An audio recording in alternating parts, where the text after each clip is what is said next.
Welcome to Let's Talk About Life with Alan Weinstein, author of Memoirs of a Learning Disabled, Dyslexic, Multimillionaire, and me, his daughter Sherry.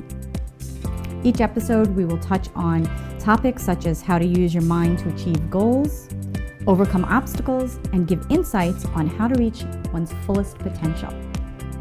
This is Alan Weinstein, and I'm here with my daughter Sherry.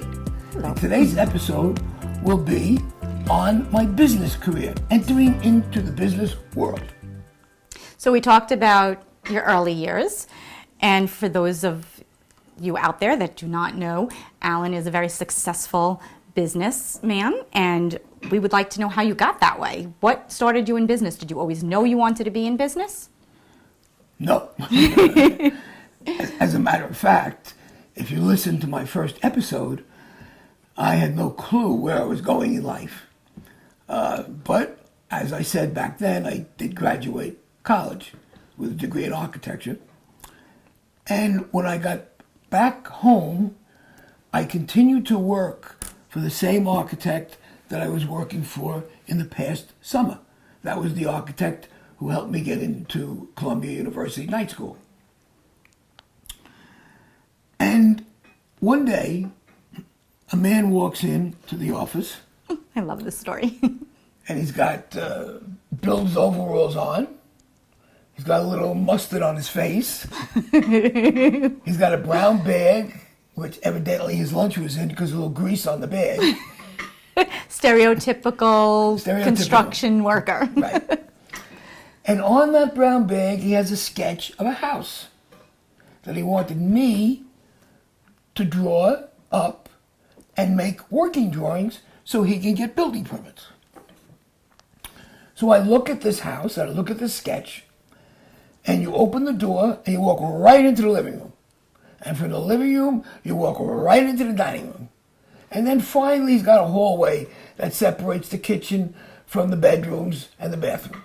Well, I had to change it a little bit because I figured you can't open a door in the middle of the winter and have all the snow and the rain and the cold blowing into your living room.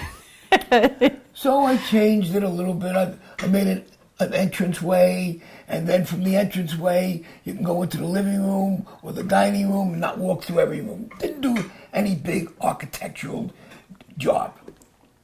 So he comes in 2 days later to approve it before I draw it up. And he sees it.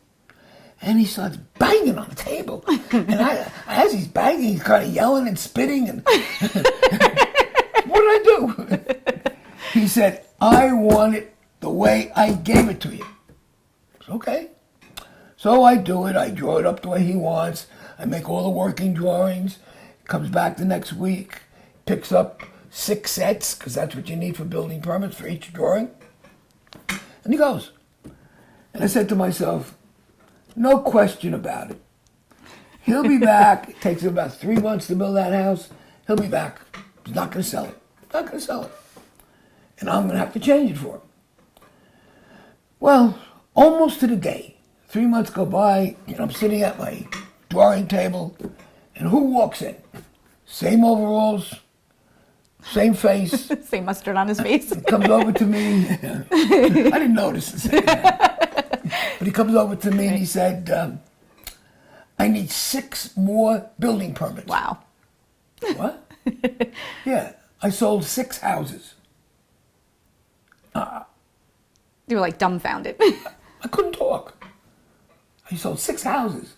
Now in those days, you made about $2,000 to $3,000 a house. So he made $12,000 to $18,000, which was a fortune in 1958 or 60. Fortune. He's going to build those houses, and he's going to spend the rest of the winter in Florida. Me, I'm going to be behind this desk, and I'm making at that time $35 a week. Oh my! You aren't going to make that in the year. You're right, and I mean, I was okay. I wasn't married. I was single. Right. Living at home, so $35 a week got me by. A gas was about a quarter. So, well, maybe it was a little more then, but it was reasonable. Not like today where it's $2.13. Yeah.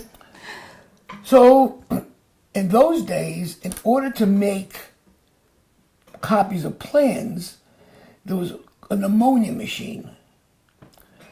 It was a terrible process.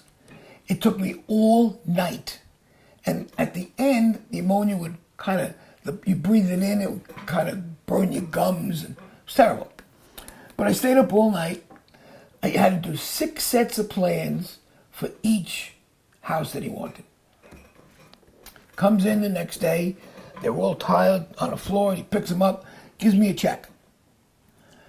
Just after he gives me the check, the boss walks in.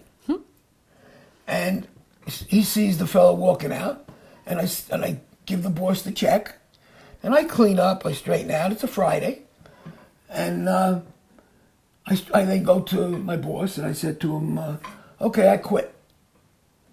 He said, okay, I'll see you on Monday. I said, no, you don't get it. I quit.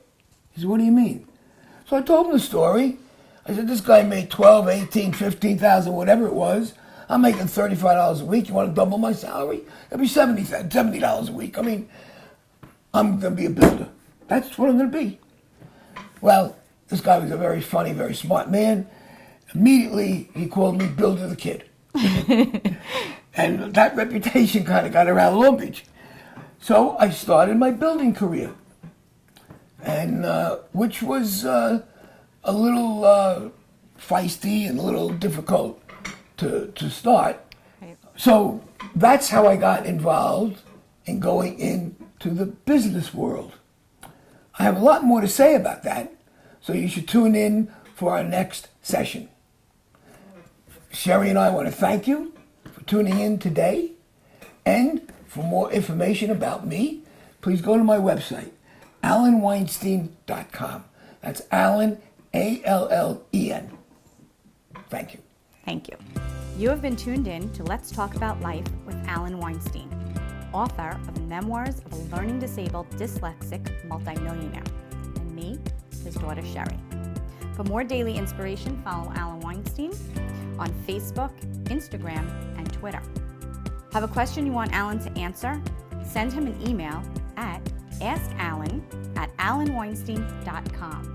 That's Alan, A-L-L-E-N.